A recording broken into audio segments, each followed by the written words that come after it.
वइज़ा सालका इबादी अन्नी फइन्नी करीब, ये करीब अल्लाह किसके लिए कह रहा है? उजीबु दावतद दाई इज़ा दआन, जब पुकारने वाला कोई पुकार करता है या पुकारता है या मुझे बुलाता है तो मैं उसकी दुआ का जवाब देता हूं, मैं करीब हूं। गोया दुआ के अंदर अल्लाह रब्बुल इज्जत ने किसी वास्ते वसीले को खुद रद्द किया है। यहाँ पे एक इश्काल पैदा हो सकता है कि कुरान पाक की दीगर आयात में तो वास्ते वसीले का जिक्र मौजूद है कि अल्लाह तक पहुंचने का वसीला तलाश करो, उसका क्या जवाब है?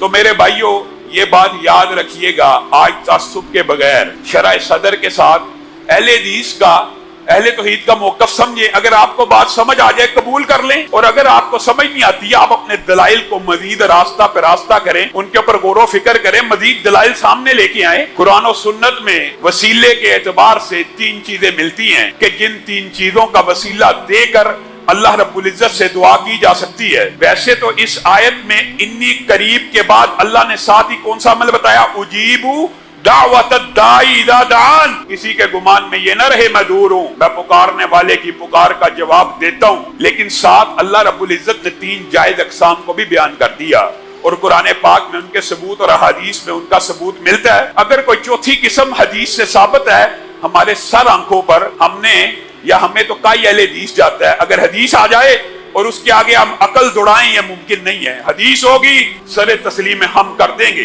नबी करीम सल्लल्लाहु अलैहि वसल्लम और हदीस और कुरान और सुन्नत की रोशनी में ये बात समझ आती है। अल्लाह रब्बुल इज्जत कलाम हमीद में खुद इरशाद फरमाते हैं, वलिल्लाहिल अस्माउल हुस्ना फदऊहु बिहा, अल्लाह करीब तो है लेकिन अल्लाह के बहुत से खूबसूरत नाम हैं, उनके जरिए अल्लाह को पुकारा जा सकता है। ये कौन कह रहा है? अल्लाह कह रहा है। यानी अल्लाह की सिफात का वास्ता अल्लाह को दिया जाए, इसके अंदर वसीले में कोई शिरक नहीं है। ये अल्लाह ही की जात। अल्लाह तू रज़्ज़ाक़ है, रिज़्क़ को नाज़िल कर। अल्लाह तू रहमान है, रहमतों का नज़ूल फरमा। अल्लाह तू जब्बार है, उस जालिम की गिरफ्त कर।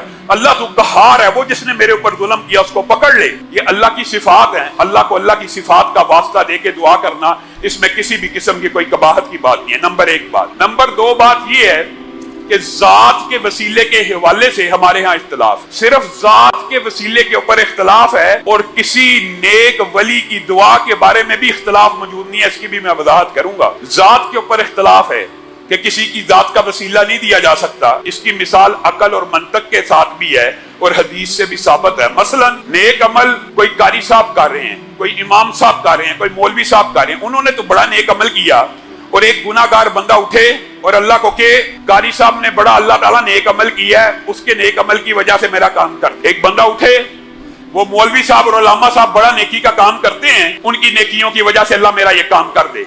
क्या ये बात अकल और मंतक में भी आती है कि नहीं आती? ये आम फहम बात है कि आप अपने नेक अमाल का वास्ता तो दें, तो कुरान और सुन्नत से भी साबित है, लेकिन किसी गैर के नेक अमाल का अल्लाह को कैसे वास्ता दिया जा सकता है? किसी गैर की जात, उसने तो नेकियां अपने लिए की, उसने तो मोहम्मद रसूलुल्लाह सल्लल्लाहु अलैहि वसल्लम ने अपनी बेटी फातिमा को नहीं था कहा मेरी बेटी इस गुमान में ना रहना, तेरा बाप नबी है। वो नबी जिसने कल क़यामत के दिन सिफारिश भी करनी है और शफाअत का मैदान भी लगना है, वो नबी अपनी बेटी को समझा रहा है इस गुमान में ना रही, तेरा बाप नबी है और तू अमल ना करे और तेरा बाप तुझे जन्नत में ले जाएगा। नबी का चचा अबू लहब जन्नत में चले जाएंगे जात के वसीले की वजह से।